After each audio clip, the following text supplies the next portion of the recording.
Hi everyone, welcome to our COVID-19 webinar, which is scheduled to go from 2:30 to 4 p.m. today. There is live captioning available, which you can access using the link included in the chat. The Department of Neighborhoods will continue to host webinars every Friday from 2:30 to 4 p.m. to keep our local community informed. We also encourage you to visit the City of Seattle's COVID-19 resources page, which is updated regularly. We've also posted that link in the chat. My name is Jackie Menon. I'm part of the Department of Neighborhoods. I will be facilitating this discussion. Next slide. Some logistical items to keep in mind. Like I mentioned, there is live captioning available, which you can access using the link included in the chat. This webinar will be recorded and shared, so please be sure to email moniqueguevara2@seattle.gov to set up updates. This email address is posted in the chat, as well as for those interested, I'm going to spell it out just in case you're on the phone. The email address is monique.guevara2@seattle.gov. And I will repeat that throughout the webinar, so there will be other opportunities to catch that. Lastly, we will be supporting a Q&A session after we have heard from our speakers. As questions come to you, please share them with us using the chat feature. Time for phone participants, and I will also provide time for phone participants to ask questions. So keep that in mind. So as an update, over the past couple of weeks of webinars, the Dawn staff team has been diligently capturing your questions and reaching out to different subject matter experts in the city and beyond. We're still finalizing our approach to getting that information back to you, so your patience is appreciated and as we learn to navigate these new technologies. So today's webinar is focusing on the latest updates from the city regarding COVID-19. To accommodate presenter schedules, we've split the webinar into two sessions. First, we will be hearing from the Seattle Fire Department, the Seattle Office of Economic Development, and the Seattle Office of Arts and Culture, followed by a Q&A. And then we will hear from Seattle Public Utilities, Seattle Human Services Department, Department of Community and Human Services for King County, and Seattle City Council, followed by a second Q&A session. To kick it off, I'd like to introduce Andres Mantilla, Director of Seattle's Department of Neighborhoods. Great, thank you, Jackie. Good afternoon. I'm Andres Mantilla, Director of DON, Department of Neighborhoods. Thank you for joining this webinar, and my thanks to those who participated last week. As Jackie said, this is a presentation in collaboration with various departments in an effort to bring you the most current information available. You'll be hearing some specifics from the speakers later in the webinar, but I would like to take the opportunity right now to just highlight some of the actions that Mayor Jenny Durkin and her office have taken. Saturday, March 22nd, the City of Seattle temporarily suspended enforcement of 72-hour parking violations, booting and towing, and will continue to create temporary restaurant parking zones. Time limits and use of special zones like transit zones and shuttle bus zones are still going to be enforced. On the 23rd, Jay Inslee announced a stay home, stay healthy order that requires every Washingtonian to stay home unless they need to pursue an essential activity. It was a ban on all gatherings for social, spiritual, and recreational purposes, and to close all businesses except for essential businesses like grocery stores, gas stations, and others. And you can find a link to specific essential businesses on the governor's webpage, and we'll put that in the comments. On the 24th, the Parks Department closed parking lots at 8 of the most popular parks in the city. And this was done to encourage social distancing and reducing the spread and transmission of COVID-19. On Thursday, yesterday, Mayor Durkin launched a parking permit program for healthcare workers. And this is intended to allow free access to free on-street parking around hospitals and testing sites for healthcare workers. And today, the City of Seattle announced the deployment and maintenance of 6 hygiene facilities throughout the city. This is building on the 1,900 new temporary housing options, augmenting the more than 128 Seattle Parks comfort stations that remain open for hygiene needs. All of these updates and more are located on www.seattle.gov/COVID-19. We would like to thank you for all for letting us share the information we have, and hope you will also share with your questions, thoughts, and concerns. Thank you very much, and stay healthy.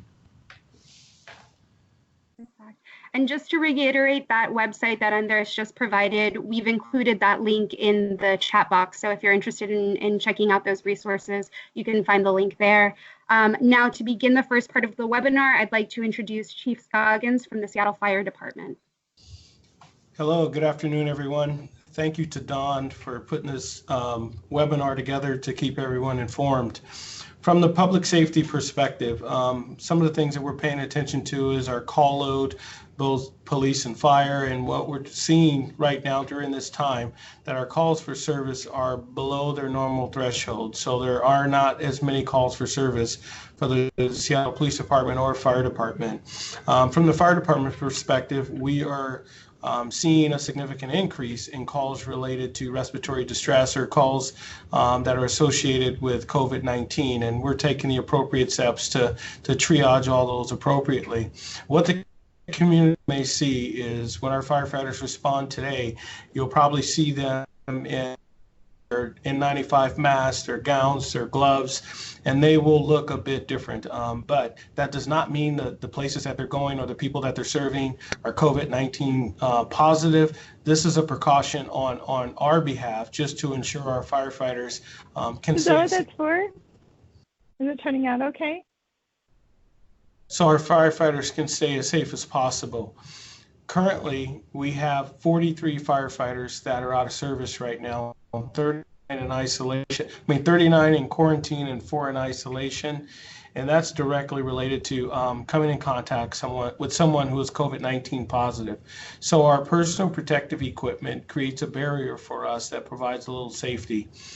One of the tools that you should be able to use is the Seattle King County Public Health website that actually has a dashboard up now that you can actually view the daily totals on the spread of COVID-19 throughout the county. And one of the new features on that is they actually has it broken up by zip codes where you can see where most of the cases are happening. We continue to communicate with our partners around the county and around the nation to try to continuously learn best practices as we continue to walk down this road together. So that's all I have from a public safety perspective today. Thank you for having me. Thank you for being with us. Chief Scoggins is going to have to run off to another meeting, but if you have questions for him, do type them in the chat box. And we'll make sure to connect with the fire department after this webinar to get those answers to you.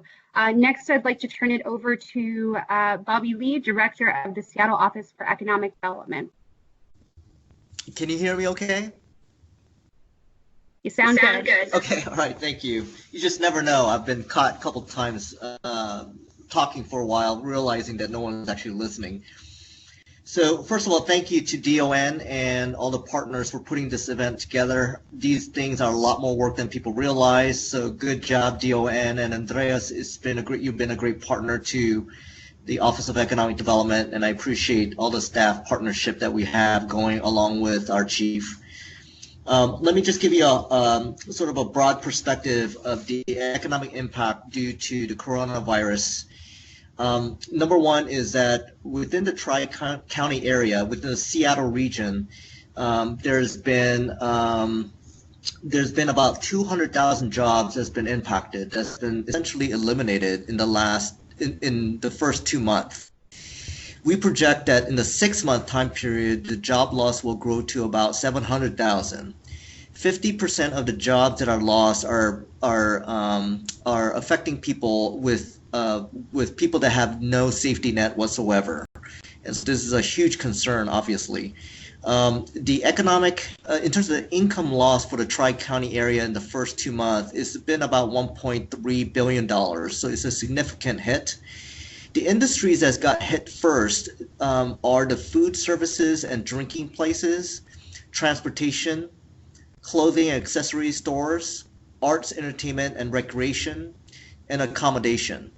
And soon we, based on the modeling that we have seen, we, in the near term, will also start to see constructions, real estate, administrative support services, wholesale merchants and equipment manufacturing also going to be impacted.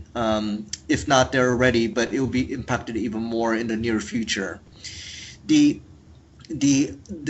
overall pattern is that it's sort of the service jobs that are being impacted first. And that is the reason why Office of Economic Development, and with Mayor's approval, launched immediately the Small Business Stabilization Funds, which is targeting micro businesses that have 5 employees or less.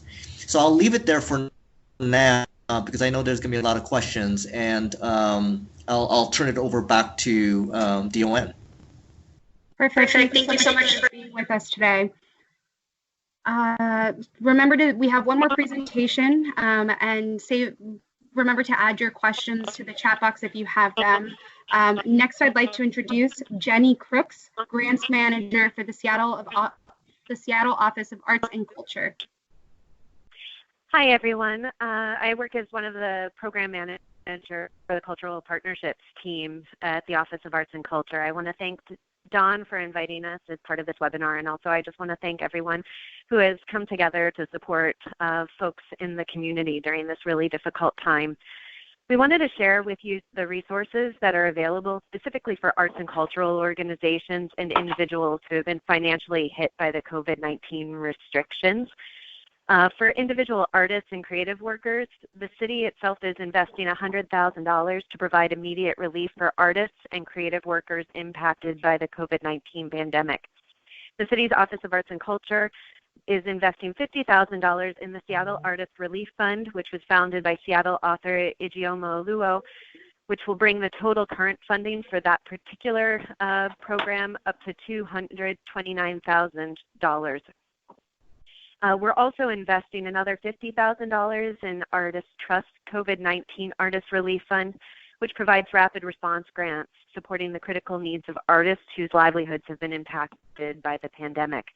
You can find both of the links to these programs on our website at seattle.gov/arts on our blog, and that we can put that link in the chat feature as well and share it out, and I believe it is on the slides as well. For arts and cultural organization relief efforts, the city has established the Arts Stabilization Fund, which invests $1 million in 230 arts and cultural organizations. Through this new fund, the focus of the funding was on arts and cultural organizations that have been directly impacted by the moratorium on events and public gatherings. Funds have been distributed through the Seattle Office of Arts and Culture's Cultural Partnerships Program. Another relief fund has been the Arts Fund, COVID-19 Arts Emergency Relief Fund, and that's currently at $1.5 million. The grants for this will be a one-time emergency relief payment, and award amounts will vary based on scope of programs, emerging needs, and total resources available. Additional rounds of these grants will be made depending on resource availability. The eligibility requirements for the first round of this through Arts Fund is that recipients must have a 501c3 nonprofit status or have a fiscal sponsor that qualifies as a nonprofit 501c3 organization. They must also be part of Arts Fund's Cultural Partners Network, be based within and doing work in King County. They should also have a 3-year history of regular sustained arts programs, and the recipients should demonstrate strong relationships and trust in the art and cultural community. Another opportunity to support arts organizations and artists within King County is through For Culture, the King County agency. They're offering a cultural relief fund of $1 million. Full details and timeline are not yet finalized for this particular funding, but the funds will be available for cultural organizations and practitioners affected by COVID-19 closures and cancellations. The deadlines for this will be rolling. Funding rounds will take place multiple times throughout the year with simplified application processes. Another relief effort that the city is participating in is rent relief in particular. The rent will be waived for April and May for nonprofits that are located on city-owned facilities. Rent will be deferred for April and May for small businesses on city-owned facilities. The letters for both of these went out last week to everyone whose rent is either being waived or deferred. As the financial impact of COVID-19 continues to hit, we are suggesting to organizations that they track certain metrics in terms of losses so that we can leverage this data to find additional resources for support for organizations, and as more resources become available. Some of the items that we're encouraging arts and cultural organizations and the community to track are including the number of days of canceled programming, decreased number of hours or days closed, the dollar amount of rental revenue related to canceled programming, laid off staff in FTE equivalent, number of artists, creative workers, contract labor that was let go during this time, the amount of sunk costs for canceled events, for canceled fundraisers, the dollar amount of revenue raised at annual fundraiser in 2019. For any virtual fundraisers, the dollar amount differential between what was raised this year versus last year, and then any other losses you feel capture the fullest picture of the need for recovery funds. We know that everyone is hurting, and we're doing our best to respond region-wide with all of our partner departments and funders.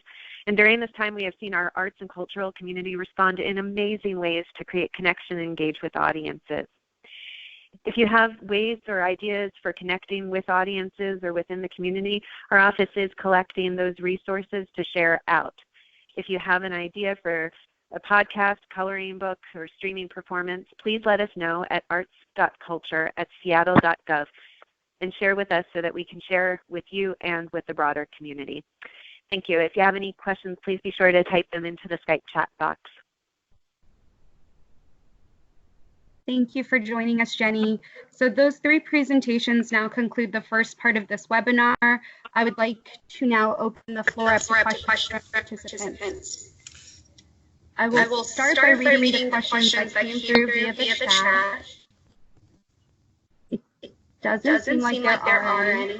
Okay, if you don't have any, do you mind if I, this is Bobby Lee with Office of Economic Development. I failed to mention a couple talking points. If you have time, at some point, let me know if I can present some additional information. Of course, jump right in. Oh, okay. When it became clear based on the economic impact that a lot of these smaller businesses at the beginning part of the economic decline were being affected more dramatically, we decided to launch what is called Small Business Stabilization Fund. It is a grant, not a loan. It is funded through the federal government a federal government agency called HUD. It's a Housing and Urban Development Department. And the color of the money is called CDBG, Community Development Block Grant. And we're using this dollar, and the dollar comes with certain rules, and that is it has to be micro business, 5 or less, including the owner. And each business that are awarded would get up to $10,000. Now, when we launched this program, we had to do it very quickly just because the economy was sinking. And so for those of you who weren't aware of this, my deepest apology. It's just that we were moving super fast. But once we launched it, over almost 9,000 applications came in. And from that, what we did is we applied a certain formula. Like, for example, if 80% of the applicants have to be from underserved neighborhoods, as an example. And with that, and then there's income criteria as well. So once we use that criteria, then we use a lottery to select the winners, if you will, that will get the $10,000. The first round, so by this whole process is over, there will be about 250 micro businesses that will receive $10,000. And it's a lottery process using a formula to put emphasis for underserved communities. And this program, again, got launched very quickly. We hope to do more down the road, but we just wanted to get the money out the door as quickly as we can. So I'll leave it there for now.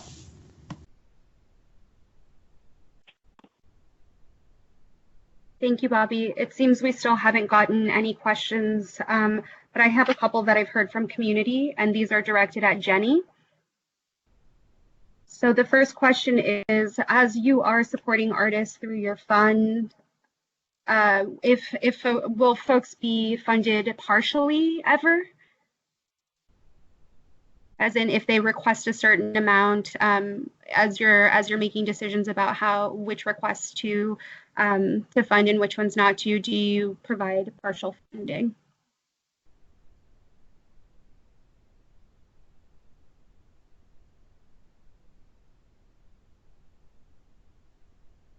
Jenny, are you there?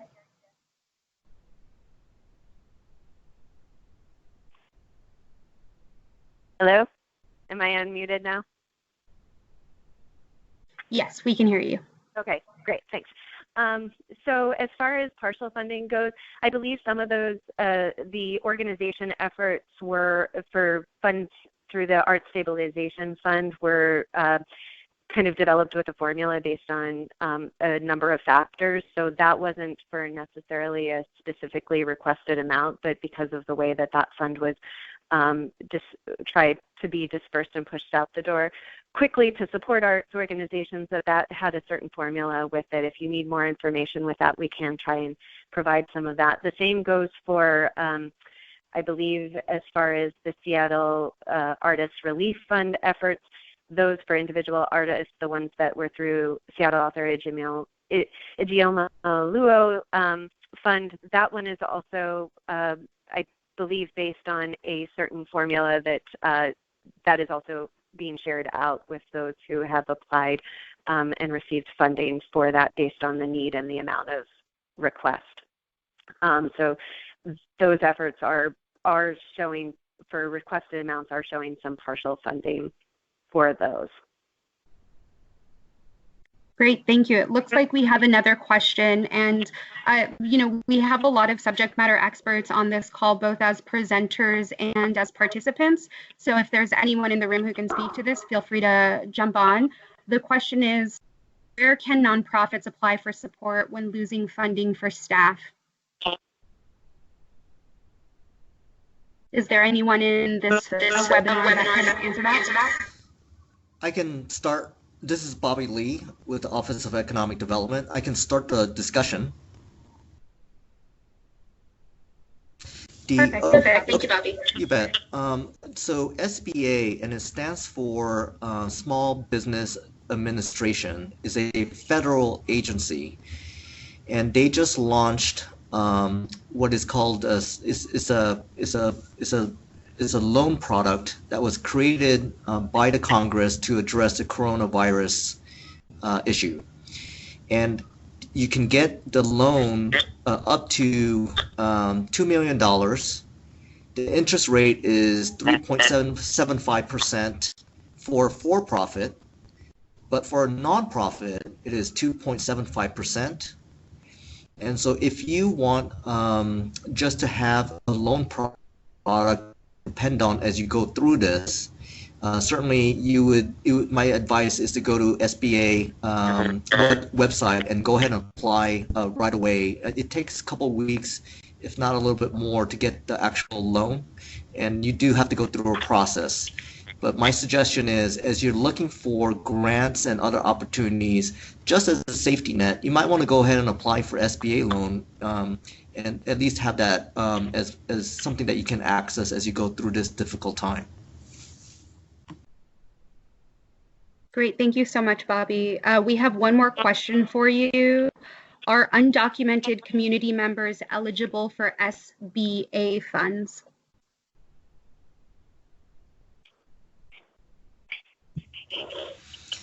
I believe that you do have to have proper social security number and documentation, but the federal government is also re-looking at this issue. In fact, there is a vote today by the House on and some of you might have heard about this, is the $2 trillion economic stimulus package.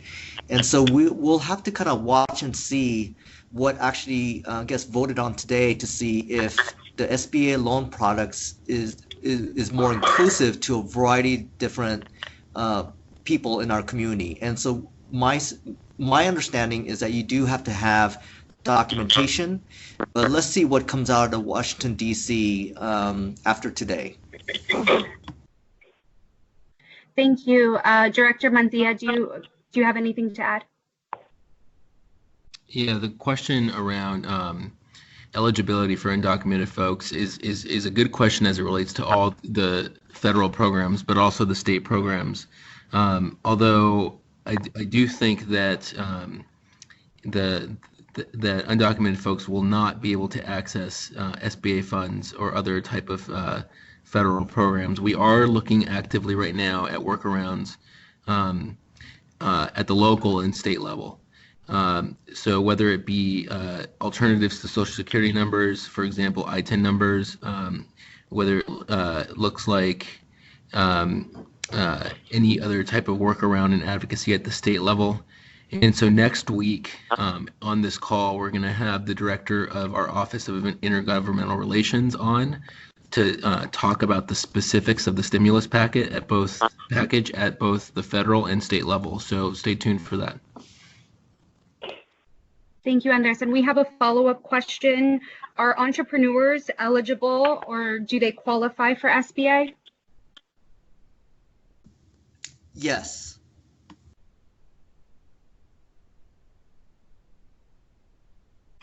Perfect. Thank you, Bobby. We have one more question for arts. The question is, for the rolling funds, artists who apply and receive funding in a certain round, are they at an advantage or disadvantage when applying for the next round? If for the rolling one, I believe that's with King. That was specifically referring to King County's For Culture, their relief fund. At this point, I'm unfortunately not able to answer that directly, and it would need to be looked at on For Culture's website, which is forculture.org. The number 4culture.org, and they should be able to answer this. I know that most folks are trying to I know that most organizations are not necessarily trying to combine this relief effort with previously funded Thank you, Jenny. I saw that. Go ahead. Oh, no, I was just saying that I know most organizations and best practices are trying to make sure that these relief efforts aren't necessarily impacting other existing funding. Perfect. And I saw that in the chat box, you included a link to a list of resources for arts and culture community and a website. I will try to say it out loud for those folks on the phone. It looks like it's artbeat.seattle.gov. And then there's more, but that should get you pretty close. And Kathy has just added that For Culture's application will be open will be open on April 1st. So that's coming right up. And we have the website for Culture now added also to the chat box. It looks like it's the number 4culture.org/COVID-19 response. All right. So we're gonna close this. Oh, actually, there are some folks on the phone, and I want to open it up to people that are participating via phone. If you have a question right now and would like to unmute your phone and ask it, please do that now.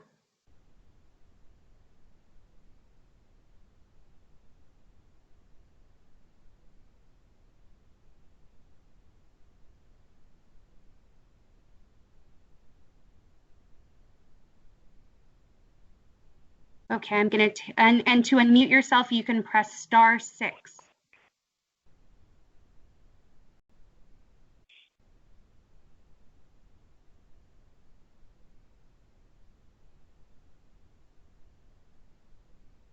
Okay, so I'm going to move on to the second part of this webinar. If you do have questions, there will be a continued Q&A at the end of the webinar. You can also email Monique Guevara2@seattle.gov with your questions, and we will do our best to get that information back to you. So now I'd like to introduce our next speaker. One second. We will be hearing from Karine Thibault, the Senior Policy Advisor for Seattle Public Utilities. Thanks, Jackie. Can you hear me okay? You sound good. Great. So hi, everyone. My name is Corinne Tebow. I am with Seattle Public Utilities, and I would like to thank the Department of Neighborhoods and all of the city agencies and all the community members for this opportunity for us all to get together and share information with one another. I'm going to be sharing some information about how SPU is helping customers who have been negatively impacted by this crisis. So next slide, please. First, I'd like to note that we are completely aligned with Seattle City Light as the sort of sister utilities of the city. So these relief policies that I'll be talking about apply equally to both utilities. So first, I'll walk through this slide, which includes the different kinds of relief that are available. And on the next slide, I'll walk through how customers can access these different kinds of financial relief. So first, as we walk through this table, starting at the top, for both residential and commercial customers, we are suspending utility shutoffs through the COVID-19 state of emergency, which has been in effect since March 3rd and will continue to be in effect until the mayor proclaims it to be over. We don't know when that will be at this point, but there will be no shutoffs, and customers do not need to take any action or make any requests to make this happen. Second, we're allowing more flexible payment plans for customers who indicate that they're having trouble paying their bill. This includes being more flexible about the amount of down payment that the customer can pay when setting up their payment plan, as well as the length of the repayment period that they can choose. Third, we're allowing eligible residential customers to do what we're calling a fast track enrollment into the utility discount program, or what we call the UDP. The UDP provides 50% off every SPU bill that a customer receives and 60% off the Seattle City Light bill. And normally a household would have to submit proof of income documentation for each member of their household as part of their application to enroll in the UDP. Now, in response to the COVID crisis and through the end of this month, the city is allowing households who meet the income requirements to simply fill out a short web form in which they just state their income and household size and attest to the truthfulness of that by just signing the form, digitally signing the form, and submit it online for the fast track enrollment into the UDP. And per the mayor's executive order that came out on March 10th, this is only scheduled to go through March 31st at this time. It's possible that it will be extended, but we do not have that information yet. So I would encourage anybody who has lost their job or whose household income is significantly decreased or been impacted to go online and to check the income eligibility requirements and enroll if you're eligible. And I'll be providing a link on the next slide for that. Fourth, City Light is doing proactive outreach on behalf of both utilities to small business customers who are late in their payments to proactively offer and set up these flexible payment plans. And finally, we are waiving all late fees and interest charges on overdue balances for residential customers, for small businesses, and for nonprofits. Next slide, please.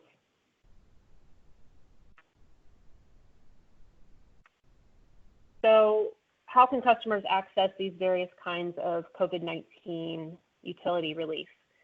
First, you can contact the Utility Contact Center via phone at 206-684-3000 between the hours of 7:30 a.m. and 6 p.m.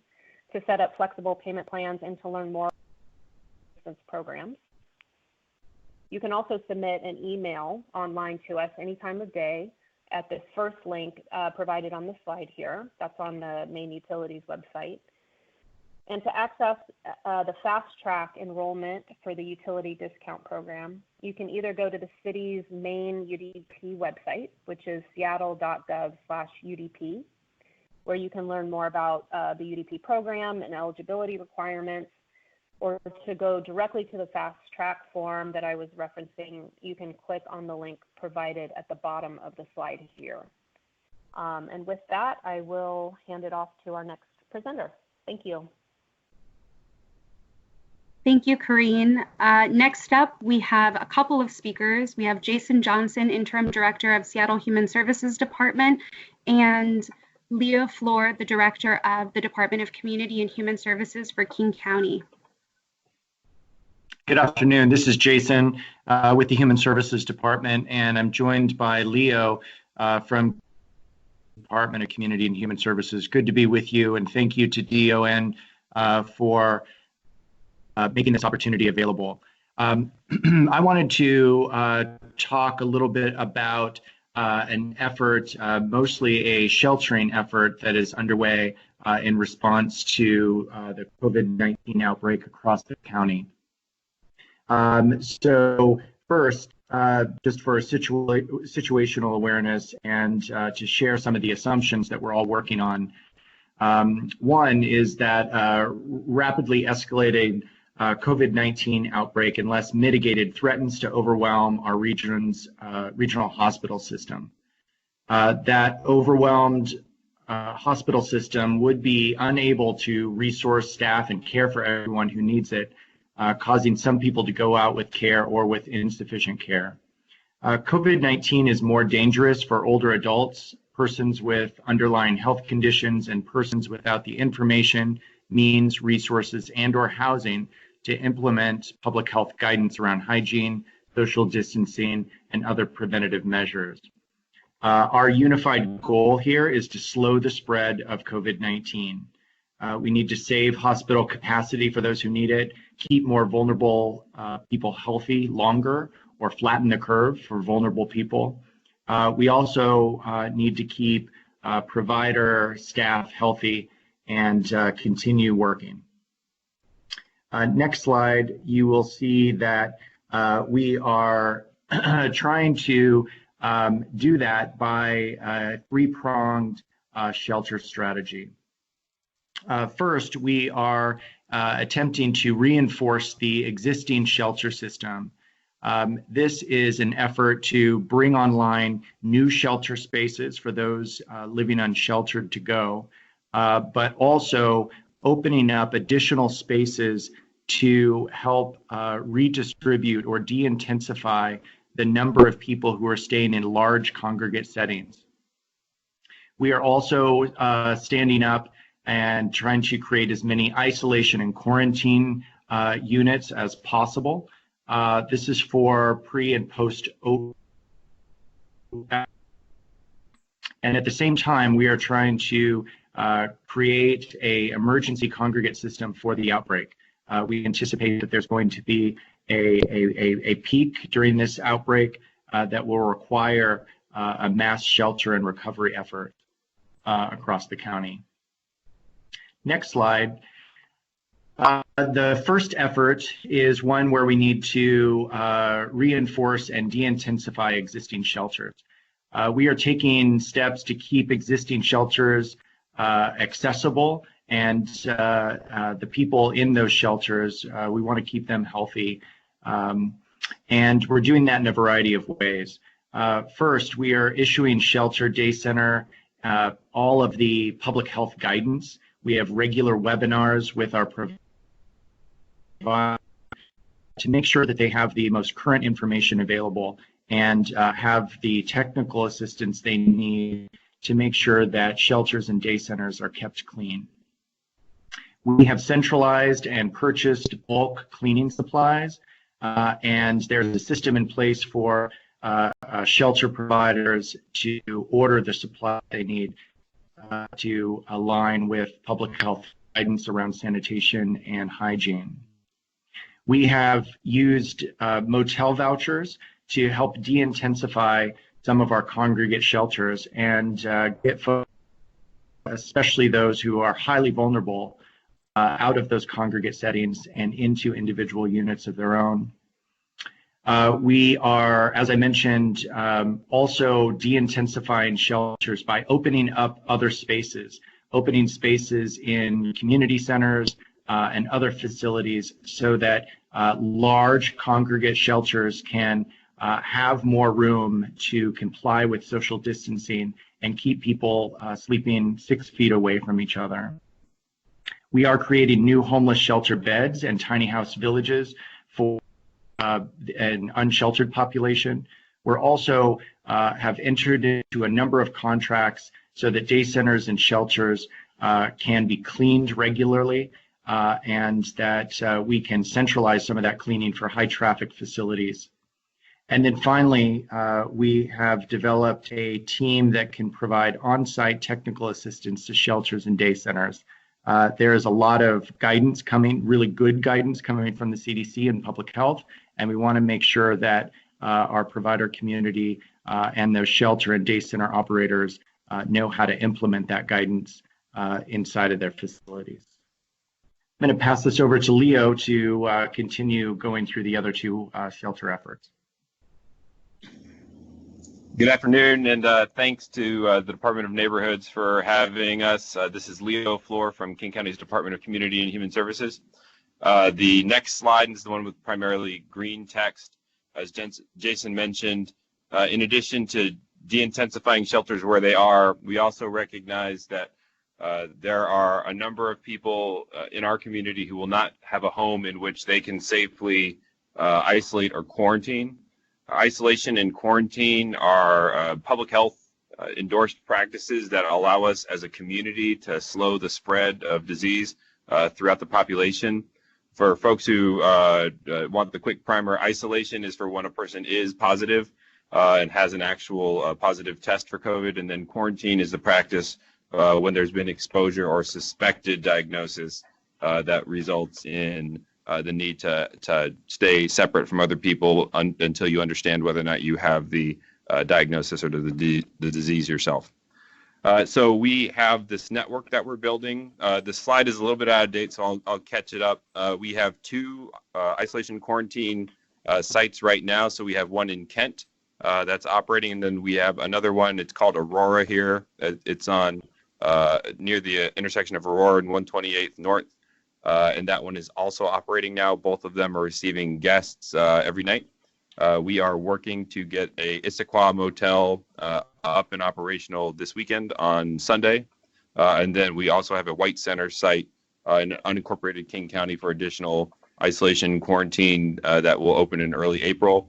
Meanwhile, our partners at Harborview are operating Harborview Hall as an isolation quarantine that we believe will start next week. And that was the result of moving out an existing shelter that was in Harborview Hall. The thing that we also want to just share about isolation and quarantine is some folks have had a question about whether or not isolation and quarantine facility is bringing a disease to a community. And what we can now see is that the transmission of COVID is widely established across the county in all communities, and that, again, the vast majority of people have the ability to isolate and quarantine in a home of their own. They receive no government supervision, no government awareness, and that's happening, in the thousands now across King County. But we do have some residents who do not have a home of their own, either because they're experiencing homelessness or because they might live with somebody who is particularly vulnerable and may not be able to return to that home to isolate and quarantine without putting their loved one at risk. So that's the isolation and quarantine strategy, and we do believe that we'll be operating many of these facilities for many months to come. The next strategy, so if you remember the big red bump that Jason described on the graph earlier, is the emergency congregate system. So to give updates here, we have facilities in Shoreline and then Bellevue or Eastgate that are being built right now. Each of those will be eventually for up to 140 people. Neither has folks on site right now. We also have a site that we've identified in Soto that we are developing, but I don't believe that it will be online, and this date is now out of date. I believe we're probably looking at the end of the first week of April at the earliest. And then we are continuing to look for a South King County site for an assessment center, recovery center. These centers are larger scale, and as opposed to individual isolation or quarantine rooms, they'll be congregate settings. And again, these are really intended for the emergent part, the surge of an outbreak itself, when we have far more cases than we'll be able to provide assistance for in individualized settings. That's what I have. Thanks for having us. Thank you, Leo and Jason. Next, we're going to hear from Brianna Thomas from the Office of Seattle City Council President Lorena Gonzalez. Hello, all. This is Brianna calling from my virtual office. Thank you for having us on, Don. Really appreciate all of the organizing efforts. Just wanted to start with a couple of thank yous, in particular to the Office of Arts and Culture for organizing Make a Joyful Noise last night. I personally only had one other person on my street making noise with me, but it was nice to be out there with that other person. Coming up this Monday, a full council and council briefing will be introducing new technology, so we'll be video conferencing for the first time since this all began. So you'll be able to see us all in our natural state as we try to govern remotely. You can call into the Listen Live line at 206-684-8566, and as always, Seattle Channel will be streaming that. Council briefing will have a presentation on the West Seattle Bridge by SDOT, and full council will have a series of resolutions and pieces of legislation that we are considering. All of those agendas are currently up and available online. We also wanted to highlight virtual office hours. Many of our council members are setting up portals on their web pages to let community access their district representatives and citywide representatives virtually, since we're not able to meet personally right now. So I know council is trying very hard to stay in connection with community and coming up with as many creative mechanisms as possible to facilitate that. Also wanted to give a quick shout out to Parks and OIRA for, even though we did have to close down our parks to maintain social distancing in consideration of public health, really appreciated that they were able to do that signage in more than one language. It seems like now more than ever making sure that all community members are able to have access to information that is culturally competent in language and timely is really important. So I wanted to thank them for that good work.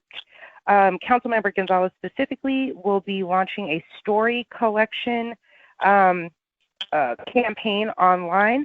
We are trying to collect as many stories as possible to inform future legislation that will support recovery for our communities on the other side of this whenever we get there. And so we're collecting stories from folks that have been impacted financially by COVID-19 and specifically in their relationship to landlords and their ability to cover rent. Really appreciated cooperating with the mayor's office on that stay of evictions for 60 days, but we do know that on the other side of this, the faucet's not simply going to turn back on, and people are going to need time to recover and be able to maintain their housing stability. So we're hoping to get that out on our social media platforms this afternoon, but if you'd like to just email us directly your story about your relationship with rent and how that's going in relationship to COVID, that's going to be an email you can send to us directly at cd19_rent@seattle.gov. That's cd19_rent@seattle.gov. That is not case sensitive. I always like to be clear about that. We have been working with councils from across the country, and not in any way to roll out a mission accomplished banner, but the City of Seattle's collaboration between the executive and the legislative branch is something to be proud of right now as we continue to look for solutions. We have one of the more functioning governments right now, and I just wanted to highlight that. That's been based a lot on community input, technical prowess, and Seattleites pulling together to keep this community moving forward, especially being in the eye of the storm. And last plug is to highlight Census 2020. The numbers that we send to the federal government directly relate to funding for programming that build strong communities. And in the face of this pandemic, we understand that those building blocks are more important than ever. So please connect with any of our council offices for more details, or check out 2020census.gov for online information. That is the end of my report. Great. Thank you so much for being with us today, Brianna. Can you repeat the URL, not the census one, but the one before, with a special emphasis on whether it's CD as in dog or CV as in Valentine? Yeah, that's going to be cantaloupe dog 19_rent@seattle.gov. And we're also hoping to have a landing page on the council's website by the end of today as well. But we'll definitely have that collection out on social media, so Twitter, Insta, and Facebook. Perfect. We have Dawn's staff right now hoping to get those links in that chat bar. So if you're interested in checking out some of the information that Brianna shared, look to the chat bar for those links. I now want to thank all of our speakers who joined us today as we transition into the Q&A. As I mentioned before, we're super lucky today to have a bounty of subject matter experts for this discussion, both as presenters and as participants. So please be sure to submit questions both from the first session and the second session through our chat feature. Like before, I'll also do my best to provide an opportunity for phone participants to ask questions. Reminder, when that time comes to unmute yourself, you can press *6. So to get started, I've got a couple questions that have already come my way. This one's directed for representatives from the different human services departments.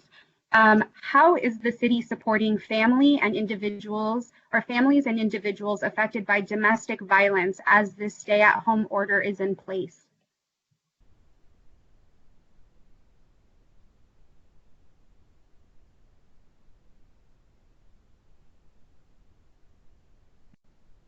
This is Jason at the city's Human Services Department. Our department hosts the Mayor's Office on Domestic Violence and Sexual Assault, and that team has been working around the clock to make sure that the services for individuals and for survivors remain in place. And so there is has just been offered in the chat window that gets a little bit more information to our Mayor's Office on Domestic Violence and Sexual Assault. They have information on how you can access those services. And again, we're working to support our service providers and make sure that their doors remain open, their phone lines remain open, and they continuously remain available to help support survivors. Thank you, Jason. This question might also be a good one for you, but anyone who's participating in this call, feel free to jump in. The question is, how can religious centers, churches, mosques that may still be getting people coming to them for resources and support get access to sanitation materials? Also in the chat box, I included a email address, hsdcovidinfo@seattle.gov. That is an email address. It operates as a central portal for resource requests, such as cleaning materials. So any organization, whether we contract with you or not, can run their request through that central portal so that we can match the need to a resource. While many service providers and individual organizations across the community are reaching out because they need help, we also have incredibly generous people offering resources and support. And what we're trying to do is match those two. And so, again, hsdcovidinfo@seattle.gov is your go-to email address for any resources. Thank you, Jason. As it doesn't look like any other questions have come in through the chat, I now want to open it up to folks on the phone. If you have a question, feel free to unmute yourself by pressing *6. I'll wait a few minutes or a few seconds to see if there are any questions. Again, to unmute yourself, hit *6.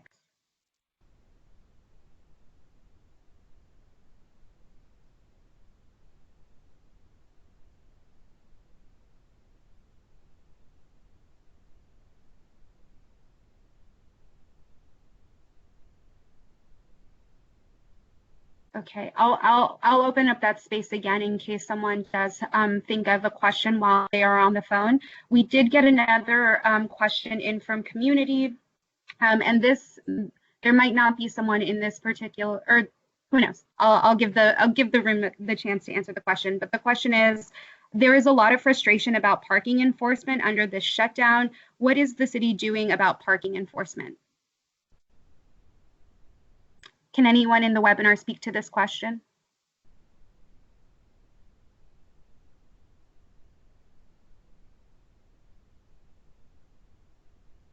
Hi, this is Brianna. I was wondering if there's any way to get more clarity on that. Is that residential parking, 72-hour parking, standard street parking? There's just a lot of parking out there.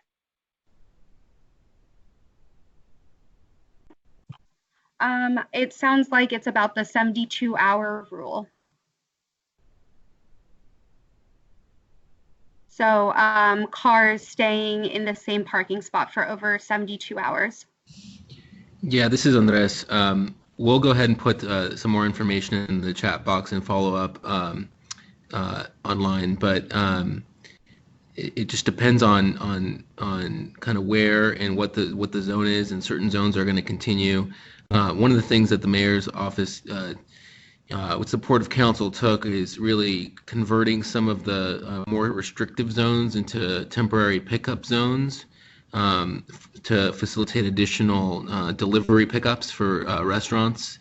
You know, as folks know, restaurants have had to go to delivery only. So that occurred as well. And then the other thing that was referenced in my comments earlier was around the easing restrictions around hospitals. So we will follow up in the chat box and then in a separate kind of email on that, because there's some more details, and I don't see anybody from SDOT on the call. The other thing we can do is that next week we can invite somebody specifically to talk about that program. Perfect. And we'll also make sure to log that question and try to connect with subject matter experts and send that information back out to the folks participating in this call. We got another question similar to the one about churches. The question is, where can youth program service providers get cleaning and sanitation supplies like slip covers or for thermometers? They are following public health guidelines to check for symptoms, but are running out of supplies. It seems like that question might be best answered by either Jason or Leo.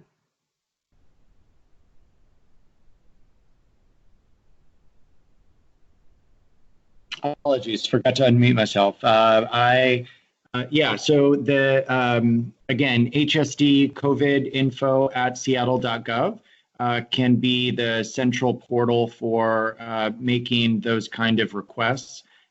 We are at the City of Seattle Human Services Department is working very, very closely with King County Community and Human Services, as well as with Public Health.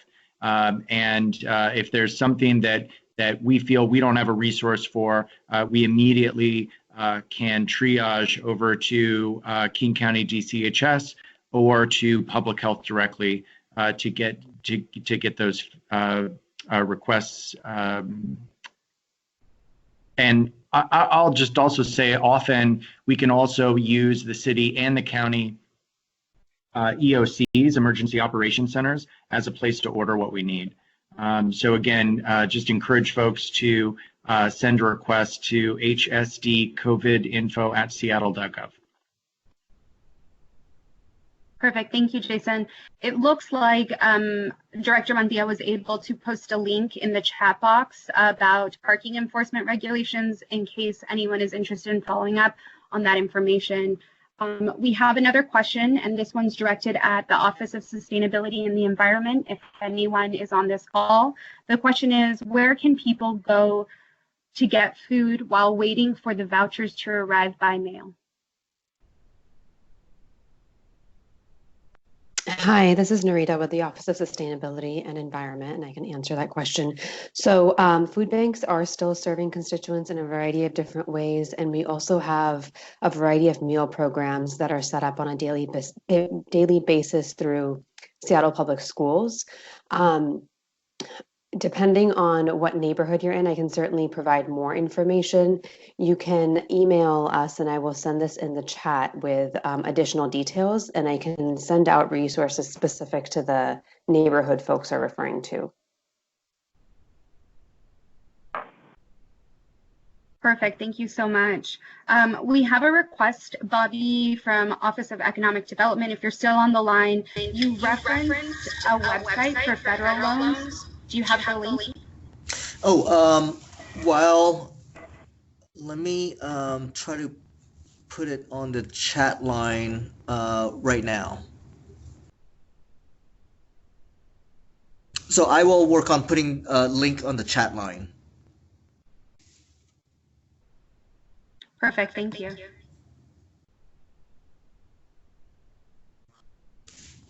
So we have a complex question directed at arts and OED. Get back to it.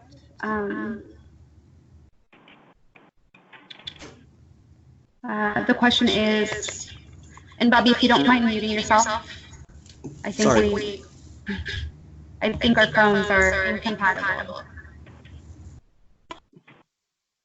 Perfect, thank you. So this question is for arts and OED for relief funds. Where can nonprofits and community groups get funding to replenish their food and cleaning/sanitation supplies? Organizations and groups giving out hot meals are running out of food and need money to buy more.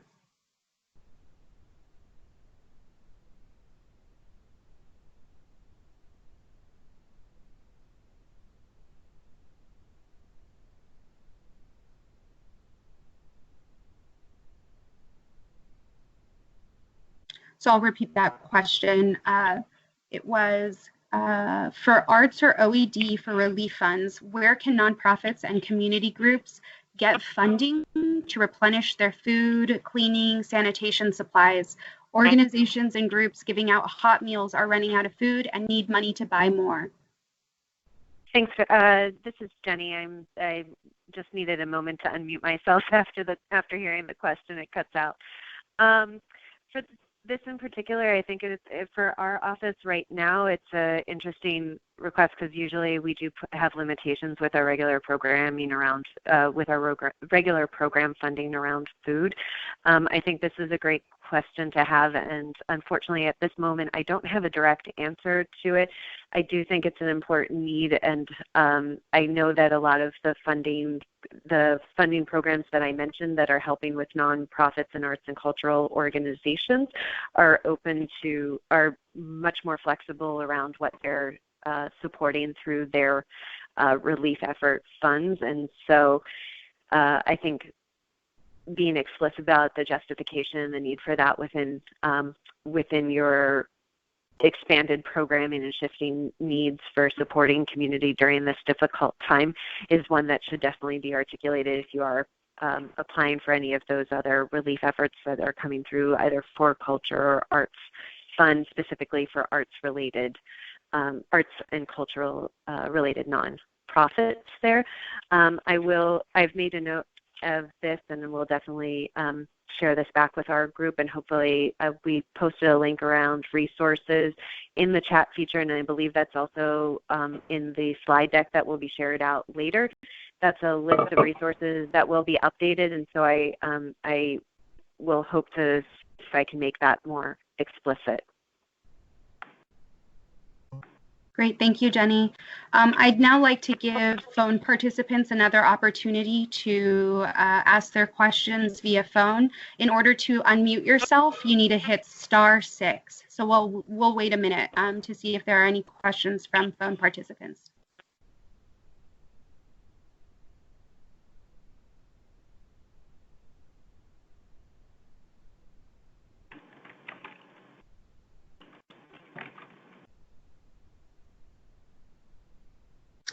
Hi, Jackie. This is Wang Wang. I just wanted to share a question that came up when I was in conversation with a community group last week, and that is there's a lot of effort happening in the neighborhood and communities, like with some small businesses, restaurants, as well as community organizations who are trying to provide like hot meals or packaged meals and food to their neighbors and community members.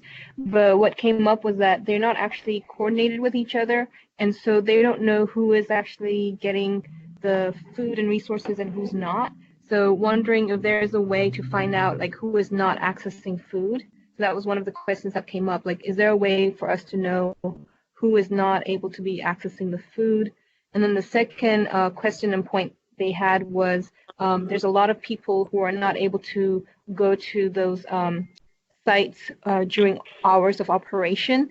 So how can the city support the people who are not able to access food resources because they aren't able to go during the hours of operation? Thank you. This is Narita with OSC again. I will try to answer a part of that question and then can certainly follow up once I have more information. So for the first part, in terms of coordinating efforts for the variety of different organizations that are offering different types of prepared meals or other types of food. I'm not currently aware of like one site that is doing all of that. I know of individual sites that have coordinated some of those efforts, but we'll follow up with this group and figure out the best way to do so to see if there are either sites being set up to do so, or if there's another solution around that. For folks who are not able to access food because they can't make it to certain hours of operation, it would be helpful to know if the access limitation is around transportation or, for example, that their work hours don't align with that. In terms of transportation, the city is partnering with Uber and Lyft to provide discounts to locations like a grocery store, and you can call the customer service bureau to get more information about that. I can also add that number onto the chat.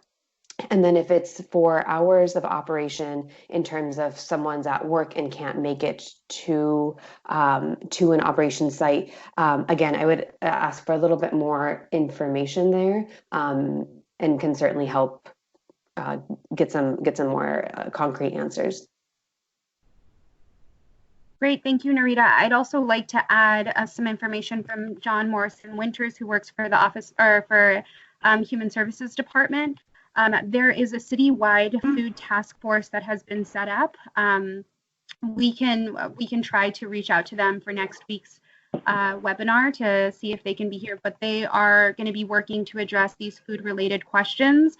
It's an interdepartmental task force, and the leads are the Human Services Department, the Office of Sustainability and the Environment, and the Department of Early Learning, of Education and Early Learning.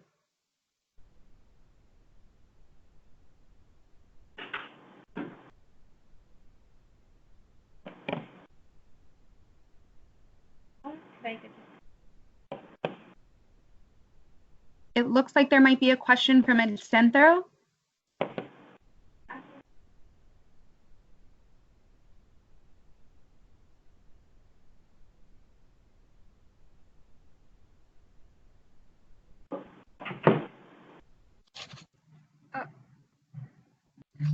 There's another question that's in the comments box, but I don't think they have a mic. So it says, will there be more funds allocated to shelter staff who are working the front lines and funds to move families into stable housing as fast as possible? Great, thank you, Wang Wang. Is there anyone in this webinar who can address that question?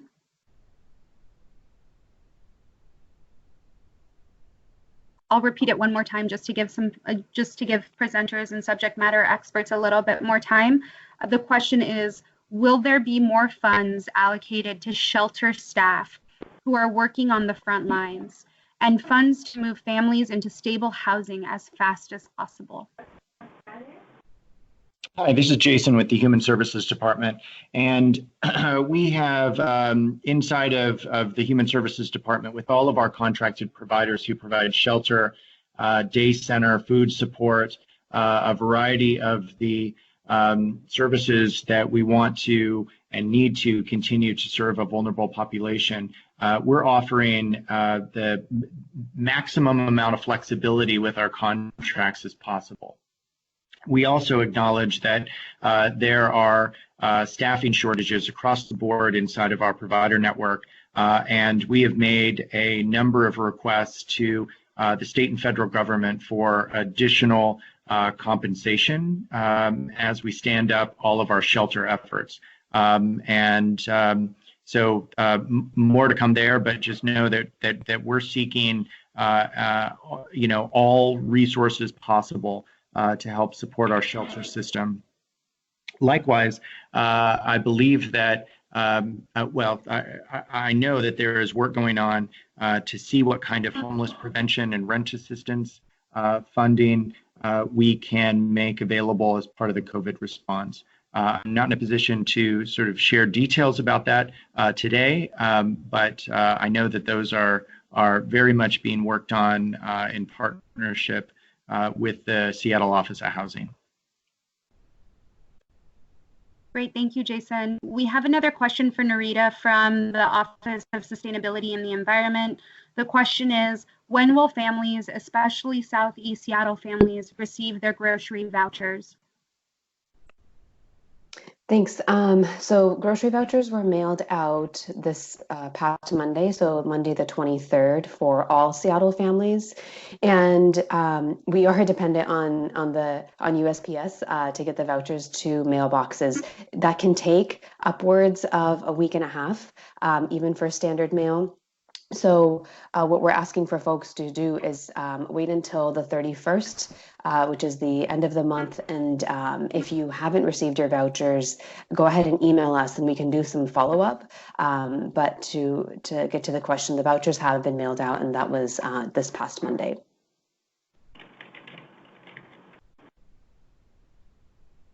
And I will add the email address to the chat box again. Thanks. Perfect. Thank you, Narita.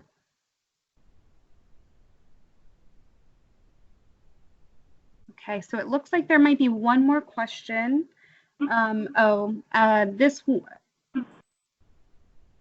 Will there be a second round of SBA funding coming out, and if so, when? I'll repeat that because it was a somewhat short question, but Bobby's on the line. Yes, I mentioned this earlier, but the Congress is voting actually today on the second round of economic recovery bill, and it's called CASE, it's called CARE Act. And that CARE Act was designed by the Senate and proposed to the House, and the vote is today. We believe there will be another round of SBA loan products. Some of them, in fact, could include forgivable loans or lower interest loans. It doesn't mean, however, that you shouldn't apply for the current SBA loan products that's in the market now. You can always apply for more loans. So, but after today, we'll have a better sense on what the loan products could look like.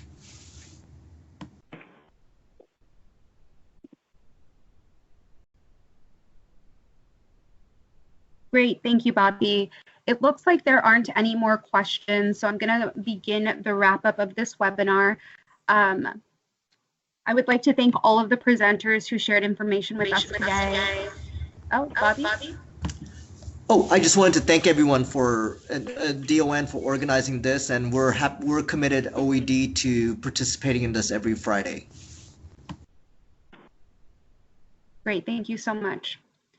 And so thank you, Bobby, and everyone else who was able to participate today.